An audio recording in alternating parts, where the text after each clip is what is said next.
Welcome back, everyone, to part 2 of this video series on Iran. This second article, like I was covering before I finished the first video, was from the LA Times, titled "Iran Controversial Attempt to Break Israeli Blockade of Gaza Called Off." And the point that I didn't get to make towards the end of that last video was that Iran, for whatever reason, was wanting to help, the Palestinians or, just people at the Gaza Strip. And, we all know about the Israel and, them rappelling onto a aid ship that was bringing aid to the people in Gaza. And of course, you had the Israelis rappelling down on the boat, and I guess they killed 9 people. A lot of them were Turkish people that were on there, the passengers. But you might want to check that out if you don't know about it. But most of us are aware of that news, and so the Iranians were trying to, go in there and help, quote, help, and but it didn't really help the situation because, Iran's gotten sanctions put on them, and then the Israelis and the U.S. have sent aircraft carriers and planes and ground troops down towards Iran's border, and so it's getting closer and closer to this big thing kicking off. And so what does Iran do? Well, they're like, well, maybe we're not going to do that humanitarian mission over there near Israel. So they backed out of it, and so it says here, okay, people, relax. World War III is not going to break out this weekend over a high-seas confrontation between Iranian aid ships headed to the Gaza Strip and Israeli gunboats aiming to stop international observers, including certain overworked Middle East correspondents, breathed a deep sigh of relief Friday after Iran called off its plan to break through Israelis' blockade of the Palestinian enclave. And I've heard and I've read about the people there that are actually really hungry and need supplies and stuff like that. It says Israeli commandos killed 9 Turkish activists aboard a Gaza-bound aid ship last month in an incident that practically reconfigured the diplomatic topography of the Middle East. According to a Persian language report by Iran's official Islamic Republic news agency, an Iranian foreign ministry official told reporters that an Iranian aid flotilla destined for Gaza this weekend has been called off. The vessel was originally to leave either Thursday or Sunday, but will be staying put for now, according to Hassan Shalik Salam. And what's interesting is that when I showed the map earlier in the last video, and I talked about all these ships out here to fight the big bad Somali pirates and their little dinghy boats. I wasn't joking. There was the UN. If they're not there now, they've been there for at least a month or so within the past year. You've had most, if not all, of the industrialized countries.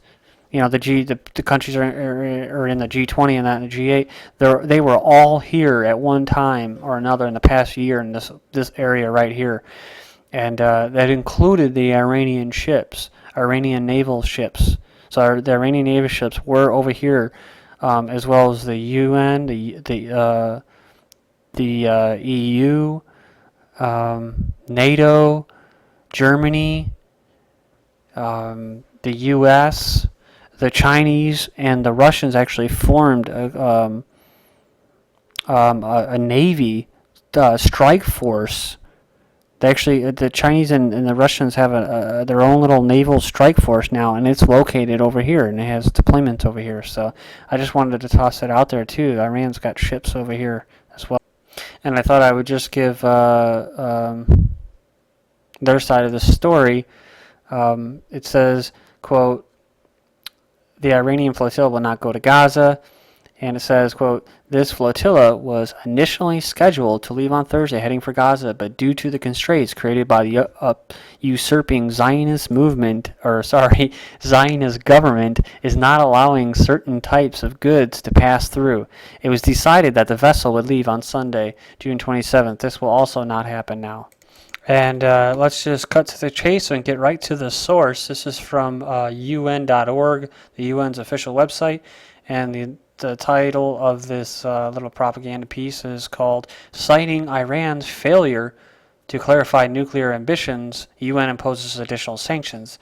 And it's like, dude, I'm not saying Iranians or, the Iranian government is the greatest and most ethical and perfect people that don't, aren't involved in propaganda as well. But it's like, dude, come on, seriously. It's like, I've already made this case before. If they want to be able to defend themselves from the biggest nuclear nation in the world, who also has a beef with Iran, Israel, you might want to be able to defend yourself. But also, dude, Iran's already had the IAEA inspectors in their country numerous times since I did that. Since I did the research with the professor on Iran, on an imminent attack on Iran, it's going to happen eventually, right? It's going to happen eventually, whether we like it or not. The powers that be, who control these countries, or influence or coerce them, they do want a war between these two countries, and so yeah, they've been inspected. Iran's been inspected. I don't know how many times, and every time they come out and say that they're not able to produce a weapons-grade uranium. And most of their facilities are breaking down and outdated because they don't have parts. But this is from June 9th, 2010. It says the Security Council voted today to impose a fourth round of United Nations sanctions against Iran while demanding that the country suspend its enrichment activities and peacefully resolve outstanding concerns over the nature of its nuclear program. When they say peacefully resolve, that means to stand down. That's when they say peace on the earth. When you hear them saying peace on earth, that means to capitulate, to give up. Resistance is futile. But then you have this article from Reuters. Congress okays sanctions on Iran's energy banks. So now they're actually placing embargoes. The U.S. after UN placed the fourth round of sanctions on them on the 4th of January or June. Now the 25th of January 2010, Congress on Thursday approved tough new unilateral sanctions aimed at squeezing Iran's energy and banking sectors, which could also hurt companies from other countries doing business with Tehran. The House of Representatives passed the bill 408 to 8. And sent it to President Fuhrer Barry Santori for signing into law. The Senate had approved it 99 to 0 earlier in the day. Congress wants to pressure Tehran into curbing its nuclear program, which Washington suspects is aimed at making a bomb. And of course, they always have to throw that out there, which Washington suspects is at making a bomb.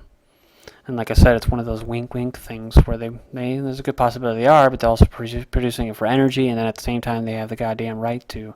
U.S. lawmakers from both parties have been pushing for months to tighten U.S. sanctions on Iran. At the Obama administration's request, they held off until the UN Secretary Council, the global government, and the European Union, like the North American Union, agreed on new multilateral sanctions. So you see how this works, guys? You got the supranational totalitarian government placing sanctions, and then you have their little regions of that global government, the localized arm of it, the European Union or the North American Union. It says the bill penalizes companies supplying Iran with gasoline as well as international banking institutions involved with Iran's, here we go, Islamic Revolutionary Guard Corps, its nuclear program, or what Washington calls its support for terrorist activity. Right? That's what I just said before. So it's basically anybody that does business with Iran, whether banks or supplying gasoline or whatever, you don't do business with the United States. And it says Iran depends on gasoline imports because it has insufficient refining capacity. That's right, guys. They export most of their oil, and then they import gasoline because they don't even have the refining facilities. So yeah, they're going to be making the nuclear bombs in the next 6 months or so. Thank you.